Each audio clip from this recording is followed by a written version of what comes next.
Woody Guthrie, Poet of the People, by Bonnie Christensen. This land is your land, this land is my land, from California to the New York Island, from the redwood forest to the Gulf Stream waters. This land was made for you and me. These words, this song, are part of growing up in America. They are sung by school children and remembered by adults. The man who wrote This Land is Your Land wrote more than 1,000 songs. Most of them reflect the struggles and celebrate the spirit of the American people from the years of the Great Depression to today. He was the poet of the people. His name was Woody Guthrie. Woodrow Wilson Guthrie was born in the dusty prairie town of Okemah, Oklahoma. Throughout his childhood, he heard the songs that swept across the prairie, the wind and rain songs, thunder, rumbling, lightning, crackling songs. In winter, howling blizzards. In summer, the loud strumming of cicadas. And all through the year, the crowing and neighing and grunting and bleating of farm animals. Woody was born into that music. The year was 1912. His mother, Nora Guthrie, sang old country ballads in her high, twangy voice. And his father, Charlie Guthrie, sang lusty tunes from his cowboy days in Texas. Woody listened. On the Guthrie farm, young Woody listened to his father calling the pigs, a funny noise that was almost music. Soo-wee! It made him laugh. Woody liked to make up rhymes and stories about his everyday adventures, playing war with his friends, exploring barns, climbing trees. His little stories always made his mother smile. As Woody grew older, he spent more time in town. When he was 12, a shoeshine man gave him a harmonica and showed him how to play. Soon Woody could echo lonesome train whistles or the fast chicka-chicka-chicka-chicka-chicka-chicka chugging engines on his harmonica. All through the changing seasons, all along the dusty streets of town, Woody collected bits of tunes, stories, and memories. One day he would use them in his songs. Like the seasons, the fortunes of the Guthries were changing. Woody could hear the sorrow in his father's voice as tragedies mounted and hardship became a way of life. The first and most devastating tragedy was the death of Woody's beloved older sister Clara in a fire. Woody was just 6 years old then. The whole family was overcome by grief, but Woody's mother never fully recovered. She sank into a depression, neglecting both herself and her family. As Charlie Guthrie lost one job after another and finally gave up the farm, Nora Guthrie began behaving more and more oddly. Woody was 15 when his mother was diagnosed with a nervous disorder, which was later determined to be Huntington's disease, and hospitalized until her death 2 years later. Charlie Guthrie soon set off for Texas to start a new life, but Woody stayed in Okemah. Though he was small for his years, he had grown used to taking care of himself during his mother's long illness. He moved into an abandoned shack and supported himself by selling newspapers and dancing for pennies. He learned to play the mouth harp and could squeeze a song out of bones, combs, pencils, empty bottles, or half-filled glasses of water. Those years were hard and lonesome for Woody, but he never closed his heart to others. Once, when he made more money than he needed for that day's food, he gave the rest away. 2 years later, the song of the road was loudest in Woody's head. He stuck out his thumb and hit the highway. Sometimes he rode the long, rolling freight trains with migrant workers. He liked to hang out with them in rail yards and listen to their stories and songs around the campfire. After a summer of wandering, Woody settled with his father in an oil boom town in West Texas. There, in Pampa, he learned to play guitar and started to write new words to old tunes. But before long, he had formed a group called the Corn Cob Trio. Most young people in those days wanted to dance to the big city sounds of jazz and swing, but Woody preferred old-time country music that got people laughing and forgetting their worries. He liked songs that could tell stories and put across ideas. In the 1930s, there was a change in the wind. It blew hot and dry across the parched land of Oklahoma and other Great Plains states. Farm families prayed for rain, then watched as silent clouds passed without a drop.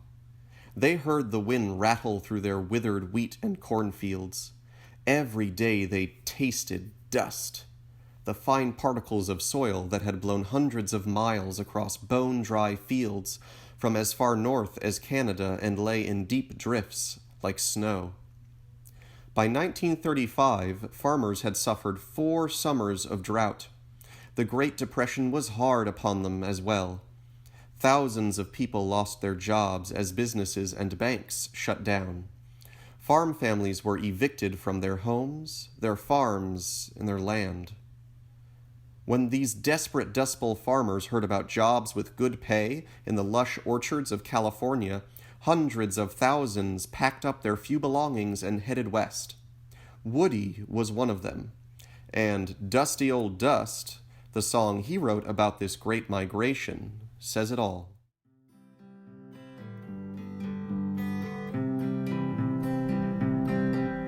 I've sung this song, but I'll sing it again, of the place that I lived on the wild windy plains in the month called April, a county called Gray, and here is what all of the people there say. So long, it's been good to know ya, so long, it's been good to know ya, so long, it's been good to know ya. This dusty old dust is a-getting my home, and I've got to be drifting along. A dust storm hit, and it hit like thunder. It dusted us over and it covered us under, blocked out the traffic and blocked out the sun. Straight for home all the people did run, singing, so long, it's been good to know ya, so long, it's been good to know ya, so long, it's been good to know ya. This dusty old dust is a-getting my home, and I've got to be drifting along. We talked of the end of the world, and then we'd sing a song and then sing it again. We'd sit for an hour and not say a word, and then these words would be heard. So long, it's been good to know ya, so long, it's been good to know ya, so long, it's been good to know ya. This dusty old dust is a-getting my home, and I've got to be drifting along.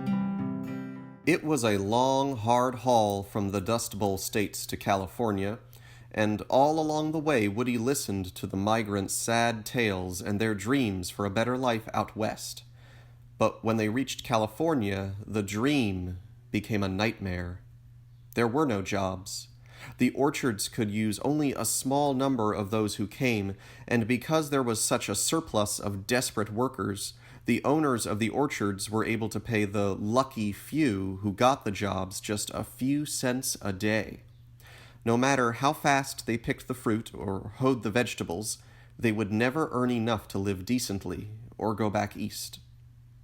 While they searched for work, the homeless farm families were forced to live in crowded, unsanitary temporary camps without any schools or medical facilities.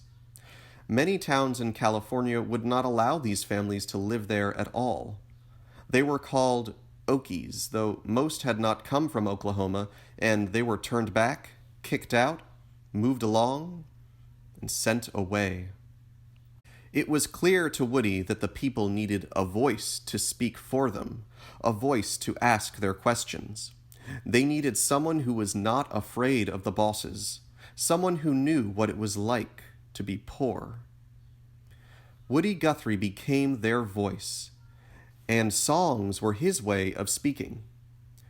I made up songs telling what I thought was wrong and how to make it right, he said. Songs that said what everybody in the country was thinking. Woody sang his Dust Bowl ballads on KFVD radio in Los Angeles on a daily program he shared with a cowgirl singer named Lefty Lou. The program brought in thousands of fan letters, more than KFVD had ever received. Some came from victims of the migration west. They were especially moved by Woody's Talking Dust Bowl Blues and his famous ballad, Do-Re-Mi. Do-Re-Mi is a slang expression for money.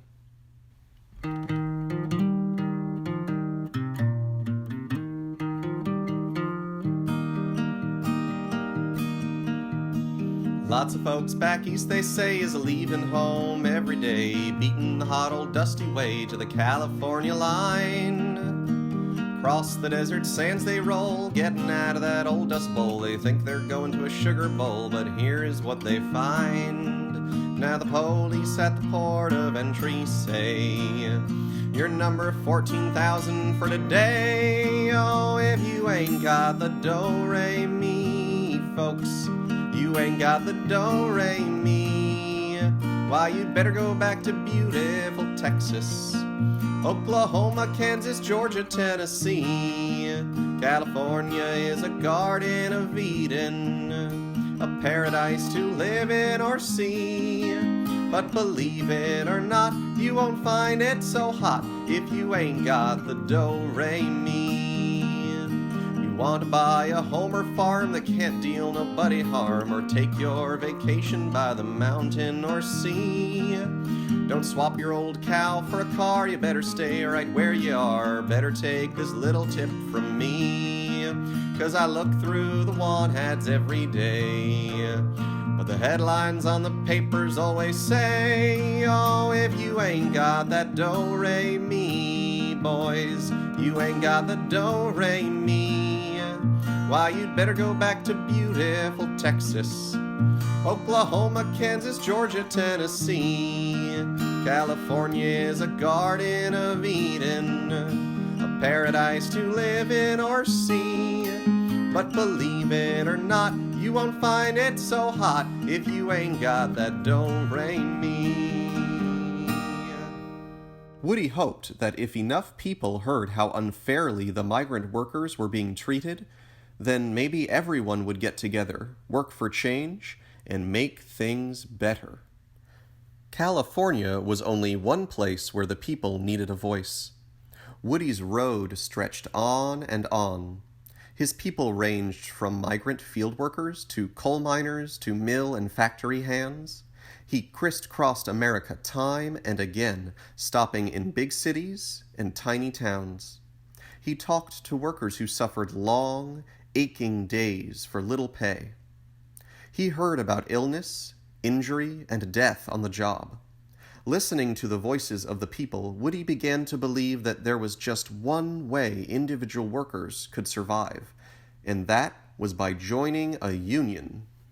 As a united group with common interests, workers could fight together for better treatment and fairer wages for each individual. During the 1940s, Woody's songs were full of this idea. At rallies and in packed union halls, his words and music rang out. When the people joined the union, they belonged to something bigger. One person was no longer just a drop of water, but part of a powerful, rushing river. One of Woody's songs that always got workers at rallies on their feet, cheering and joining in the rousing chorus, was Union Maid. There once was a Union maid, she never was afraid of goons and ginks and the company finks and the deputy sheriff who made the raid. She went to the Union Hall when a meeting it was called, and when the company boys come around, she always stood her ground. Oh, you can't scare me, I'm sticking to the Union, I'm sticking to the Union, I'm sticking to the Union. Oh, you can't scare me, I'm sticking to the Union, I'm sticking to the Union, till the day I die.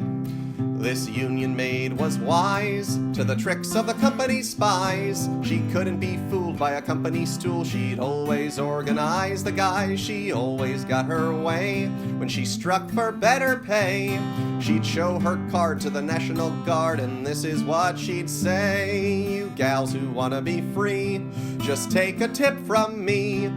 Get you a man who's a union man and join the ladies' auxiliary. Married life ain't hard when you got a union card. A union man has a happy life when he's got a union wife. Oh, you can't scare me, I'm sticking to the union. I'm sticking to the union. I'm sticking to the union. Oh, you can't scare me, I'm sticking to the union. I'm sticking to the union till the day I die." During World War II, Woody served in the Merchant Marine on ships taking troops overseas. He brought his guitar with him and used it to entertain the troops when the ship was in danger of being torpedoed by Nazi submarines. After 2 of his ships were hit, he decided that maybe the army was safer and joined up. Though Woody had never stayed in one place very long, after the war he settled in with his wife, Marjorie, and their children on Mermaid Avenue in Coney Island, New York. There, his children inspired him to write silly, happy songs in which his own childlike personality shone. One of the best known was "Riding in My Car," complete with Woody's imitation of the engine and horn. Take me right in the car, car. Take me right in the car, car. I'll take you right in the car, car. I'll take you right in the car. Click, clack, open up the door, girls. Click, clack, open up the door, boys. Front door, back door, clickety, clack. I'll take you right in the car. Climb, climb, rattle on the front seat. Spree, I spraddle on the back seat. I turn my key, I step on the starter. I'll take you right in the car. Engine, it goes brum, brum. Engine, it goes brum, brum. Front seat, back seat, boys and girls. I'll take you right in the car. Trees in the houses, walk along. Trees in the houses, walk along. A truck and a car and a garbage can. I'll take you right in the car. Woody would perform just about any time, anywhere, whether in a packed auditorium with Pete Seeger and the Almanac Singers, in a New York subway station with his friend Cisco Houston, or hanging around Bryant Park behind the New York Public Library. He sang old songs and his own songs and songs that he made up on the spot about what was happening in the news that day. Wherever he was, he always got people involved and singing along. In all, Woody wrote over 1,000 songs. Dust Bowl ballads, Union songs, children's songs, patriotic World War II songs, songs celebrating the great beauty and power of America. In addition, he wrote hundreds of essays and newspaper articles, along with 2 books. He had radio shows in Los Angeles and New York City, and was recorded by the Library of Congress. His songs and ideas inspired generation after generation of singers and songwriters. But just as Woody's songs were becoming well-known and loved across the country, the tragic echoes of his childhood returned. During the 1950s, Woody's ability to perform and travel was cut short by Huntington's disease, the same illness that had killed his mother. Eventually, Woody could no longer play his guitar or sing or even speak, but he could still listen to the wind and rain songs, the train whistling songs, the crow complaining songs. He could still hear his old friends playing familiar songs and his teenage son Arlo playing new songs. Woody Guthrie died on October 3rd, 1967, but his songs live on. You can hear them in classrooms and at union rallies, on street corners, over the radio, and through open windows. Songs so familiar, so long a part of our lives, they always feel like home. Songs to tickle our funny bones, songs to nourish our hearts, minds, souls. The music of the people.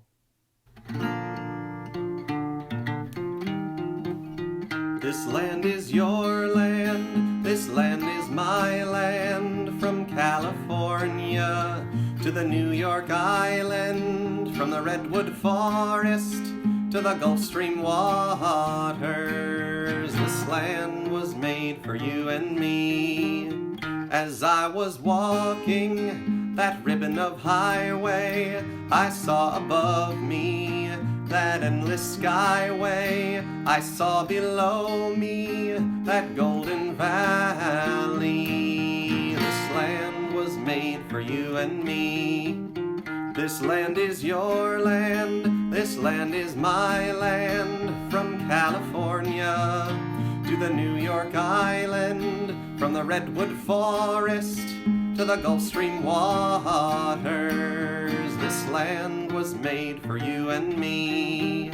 I've roamed and rambled, and I've followed my footsteps to the sparkling sands of her diamond deserts. And all around me a voice was sounding. This land was made for you and me. This land is your land, this land is my land. From California to the New York Island, from the redwood forest to the Gulf Stream waters. This land was made for you and me. When the sun came shining and I was strolling, and the wheat fields waving and the dust clouds rolling, as the fog was lifting, a voice was chanting. This land was made for you and me. This land is your land, this land is my land. From California to the New York Island, from the redwood forest to the Gulf Stream waters. This land was made for you and me. As I was walking, I saw a sign there, and on that sign it said no trespassing. But on the other side it didn't say nothing. That side was made for you and me. This land is your land, this land is my land. From California to the New York Island, from the redwood forest to the Gulf Stream waters. This land was made for you and me. In the shadow of the steeple, I saw my people. By the relief office, I've seen my people. As they stood there hungry, I stood there wondering if this land was made for you and me. This land is your land, this land is my land. From California to the New York Island, from the redwood forest to the Gulf Stream waters. This land was made for you and me. Nobody living can never stop me as I go walking that freedom highway. Nobody living can make me turn back. This land was made for you and me. This land is your land, this land is my land. From California to the New York Island, from the redwood forest to the Gulf Stream waters. This land was made for you and me.